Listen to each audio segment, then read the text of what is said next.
Student, मैं Sunita Yadav SK Yadav classes से। आज की क्लास में मैं चैप्टर फर्स्ट का सेकंड पार्ट करवा रही हूँ। फर्स्ट पार्ट यदि आपने देखा होगा तो उसमें मैंने बताया था कि भारत निर्माण या भारत आज़ाद के समय क्या क्या चुनौतियाँ आई थी और उन चुनौतियों से कैसे निपटा गया। अभी जो इस पार्ट में करवा रही हूँ वो है भारत विभाजन के परिणाम।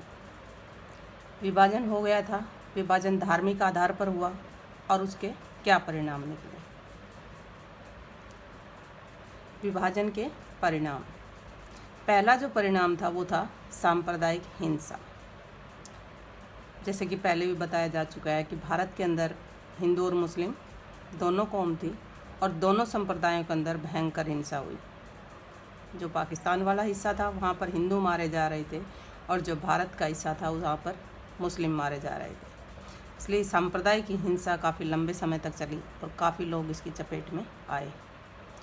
तकरीबन 3 लाख के करीब लोग मारे गए। अचानक जो है लाखों लोगों का स्थानांतरण हुआ।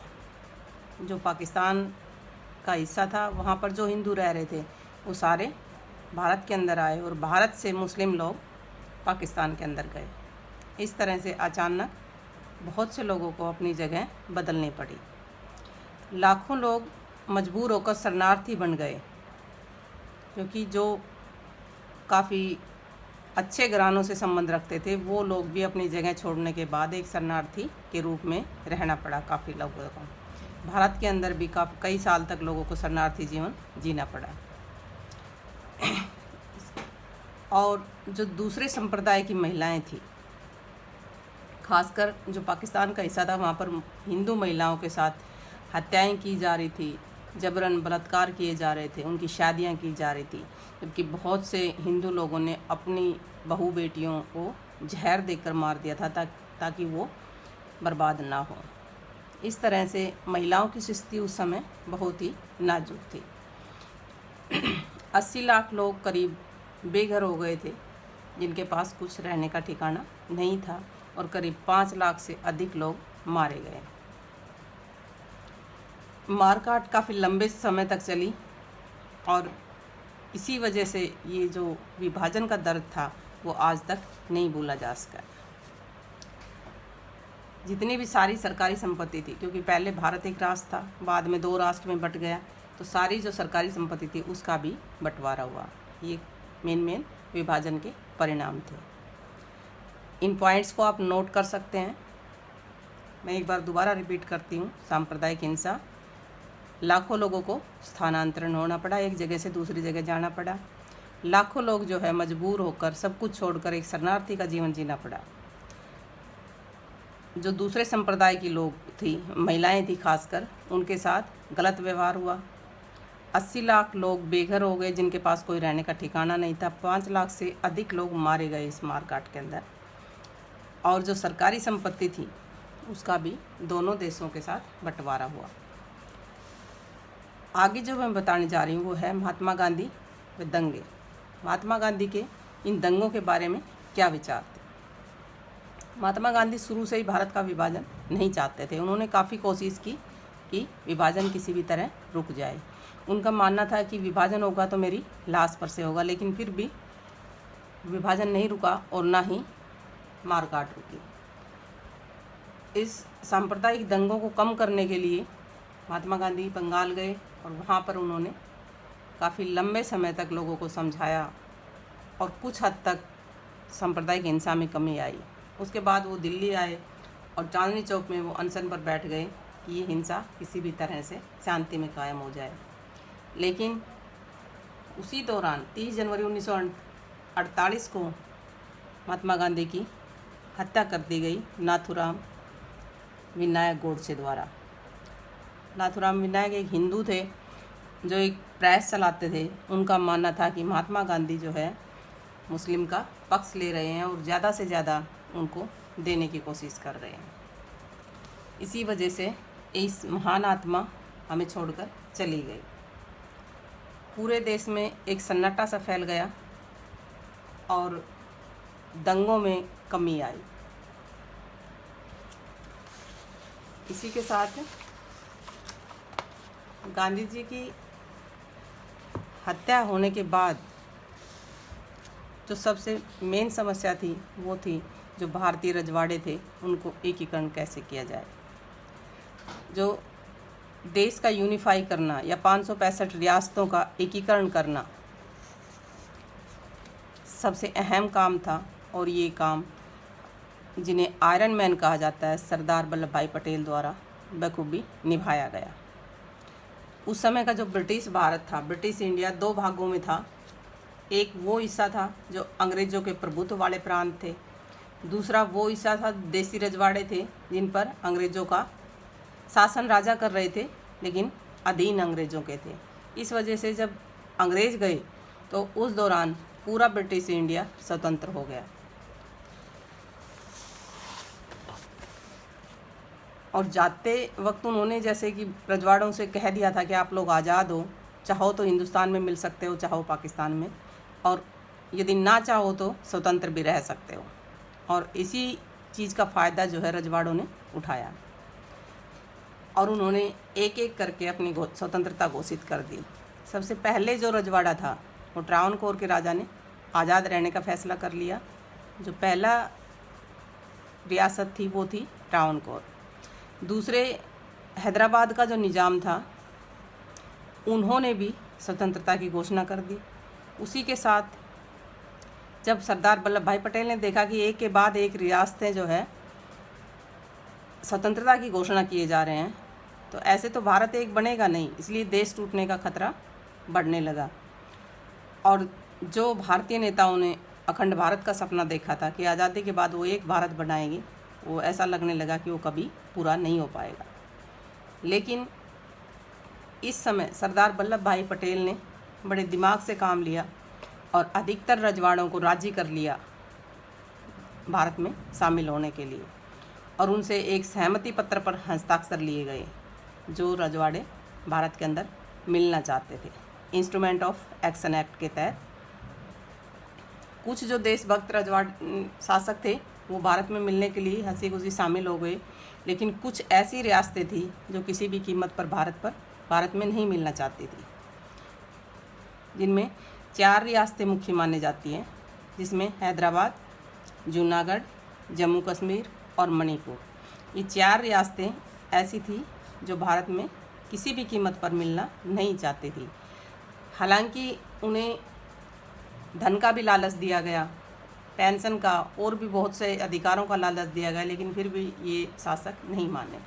उसके बाद आगे मैं बताऊंगी कि हैदराबाद, जूनागढ़, जम्मू कश्मीर और मणिपुर को भारत में कैसे मिलाया गया।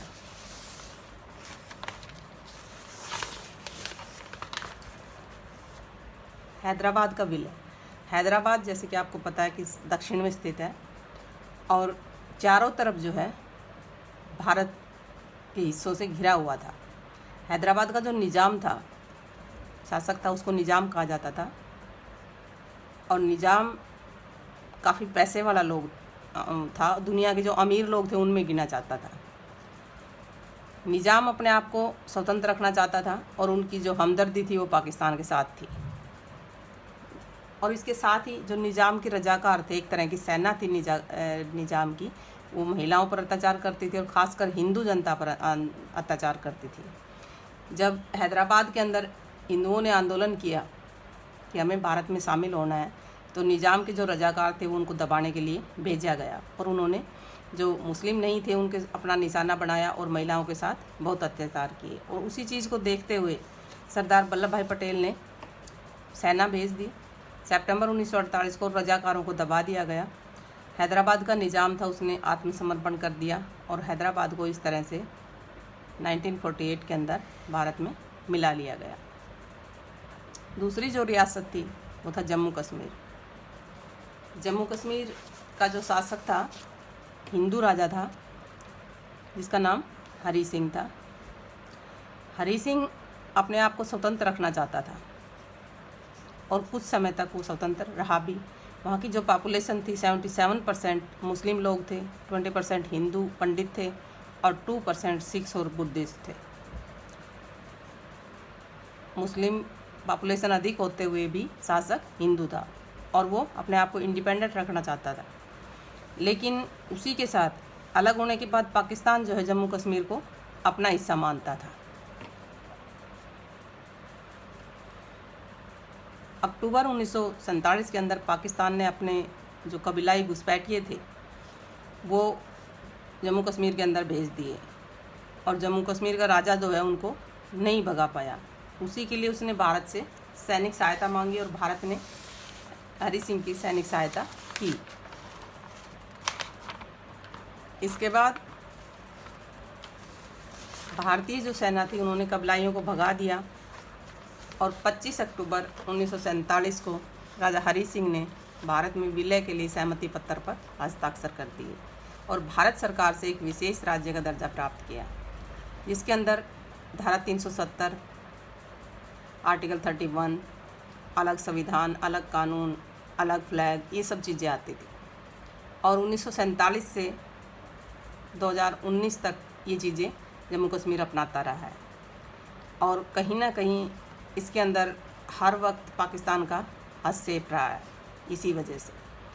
लेकिन मोदी सरकार ने 5 अगस्त 2019 को जम्मू कश्मीर का विशेष राज्य का दर्जा वापस ले लिया, धारा 370 को ख़त्म कर दिया और उसके साथ ही जम्मू कश्मीर को 2 केंद्र शासित प्रदेशों में बदल दिया, जिसमें जम्मू व लद्दाख 2 पार्ट कर दिए गए, एक राज्य का दर्जा वापस ले लिया गया और इस तरह से पूर्ण रूप से भारत के अंदर विलय कर दिया गया। जो अगला रियासत आती है वो है मणिपुर, जो कि भारत के पूर्व के अंदर है, जो जुड़वा 7 बहनें कहा जाता है, जो छोटे छोटे स्टेट हैं उन्हीं में आती है मणिपुर। मणिपुर के जो शासक थे वो उस टाइम बोध चंद्र सिंह थे, जिन्होंने भारतीय संघ में मिलने के लिए सहमति पत्र पर हस्ताक्षर कर दिए, लेकिन वहाँ की जनसंख्या भारत में मिलना नहीं चाहती थी, जो पॉपुलेशन थी, और वहाँ पर विरोध हुआ। इसी वजह से 1948 में चुनाव हुए और वहाँ पर संवैधानिक ढंग से राजतंत्र कायम कर दिया गया और 1949 में मणिपुर को भारत में मिला लिया गया। जो अगला रियासत आती है वो है जूनागढ़। जूनागढ़ भारत के गुजरात राज्य की रियासत थी, जिसको गुजरात को उस समय, क्योंकि एक राज्य नहीं बना था गुजरात, महाराष्ट्र के अंदर शामिल था, काठियावाड़ कहा जाता था, काठियावाड़ क्षेत्र, जो कि आज गुजरात में है। यहाँ की जो पॉपुलेशन थी 80% हिंदू जनता थी। शासक मुस्लिम था महावत खान।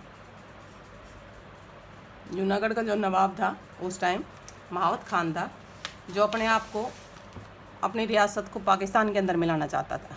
लेकिन जूनागढ़ जो है भारत के अंदर बीच में पड़ता है, चारों तरफ भारतीय रियासतें घिरी हुई है, इसलिए भारत की स्वतंत्रता को खतरा था। सरदार पटेल ने उसके पाकिस्तान में मिलने के निर्णय का विरोध किया और वहाँ पर जनमत संग्रह करवा दिया।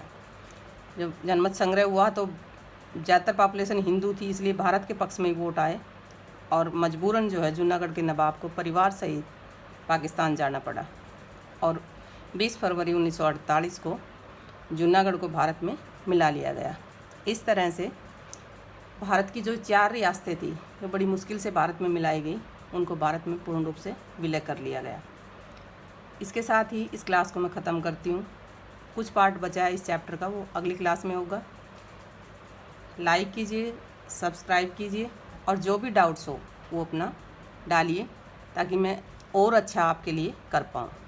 Thank you.